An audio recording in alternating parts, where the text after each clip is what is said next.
महाराष्ट्र ही संतांची भूमी आहे आणि आपल्या या माय मराठी संस्कृतीला साजेसं रूप देणारा, भक्तिमय करणारा अवघा वारकरी संप्रदाय आहे. त्यामुळे आपल्या माय मराठी संस्कृतीला संपूर्ण विश्वात एक अलौकिक वेगळी ओळख निर्माण झाली आहे. ती म्हणजे या वारकरी संप्रदायामुळेच. दरवर्षी मृग नक्षत्राच्या वेळी परमात्मा विठ्ठल पांडुरंगाच्या भेटीसाठी वारकरी दिंडी, वारी, पालखी घेऊन विविध भागातून राज्याच्या कानाकोपऱ्यामधून निघत असतात. त्यात प्रामुख्याने देहू येथून निघणारी जगद्गुरू विश्ववंदनीय संत तुकाराम महाराजांची पालखी, आळंदी येथून निघणारी संत ज्ञानेश्वर महाराजांची पालखी, तसेच मुक्ताईनगरमधून निघणारी संत मुक्ताबाई यांची पालखी, विदर्भाचे पंढरपूर संत नगरी शेगाव येथून निघणारी ब्रह्मांड नायक संत गजानन महाराजांची पालखी, तसेच संत सोपान महाराज अशा विविध प्रमुख पालख्या पंढरपूरकडे मार्गस्थ होतात. या पालखी सोहळ्यात हजारो वारकरी मोठ्या संख्येने सहभागी होतात. सजवलेल्या पालखीकडे पाहून स्वर्गही फिका पडेल इतका नयनरम्य भक्तिमय सोहळा ह्या पालखीचा असतो. वारकरी मायबापाचा पोशाख, हातात पताका, महिलांच्या डोक्यावर तुळशी वृंदावन, मृदुंगाचा नादब्रह्म मधुर आवाज, गळ्यात टाळ, हातात चिपळ्या, विणा आणि मुखात विठ्ठलाचे नामस्मरण, माऊलीचे अभंग.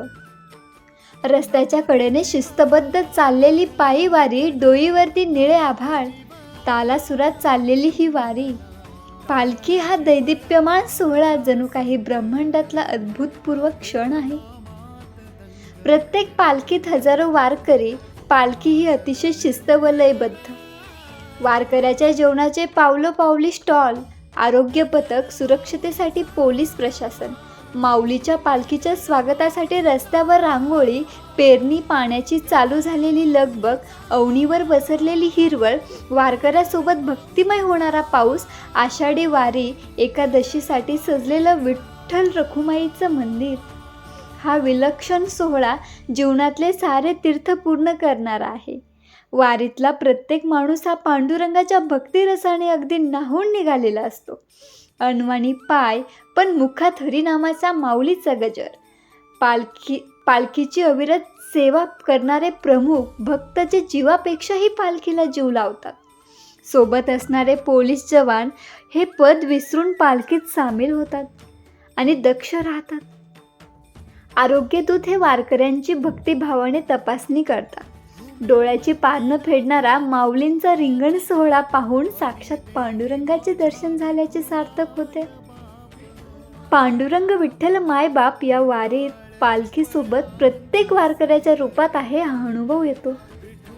बळ देणाऱ्या पायात, मुखातून निघणाऱ्या हरिनामात, कपाळावरच्या अष्टगंधात, डोक्यावरील टोपीत, गळ्यातील रुमालात, हातातल्या टाळ, चिपळ्या आणि विना मृदुंगात, तुळशी माळ, वृंदावनाच्या देहातल्या श्वासात, संरक्षणासाठी असलेल्या पोलिसात, अविरत सेवा करणाऱ्या आरोग्यदूतात.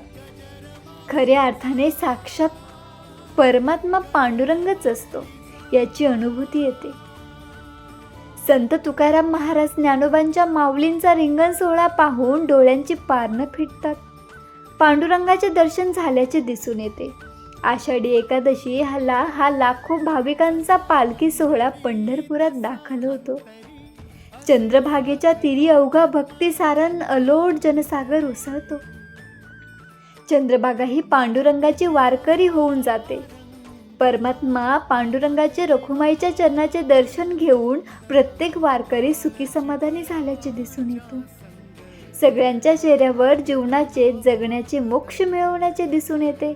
भक्तिरसात न्हाऊन निघालेली पंढरी, उजळवून निघालेला आसमंत, पांडुरंगाचा नाम स्मरणात तल्लीन झालेला प्रत्येक वारकरी हा जगण्याचा खरा आनंद आहे.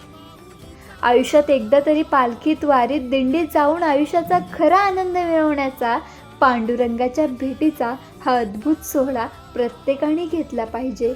नक्कीच जन्माचे सार्थक झाल्याशिवाय राहणार नाही. रामकृष्ण हरी.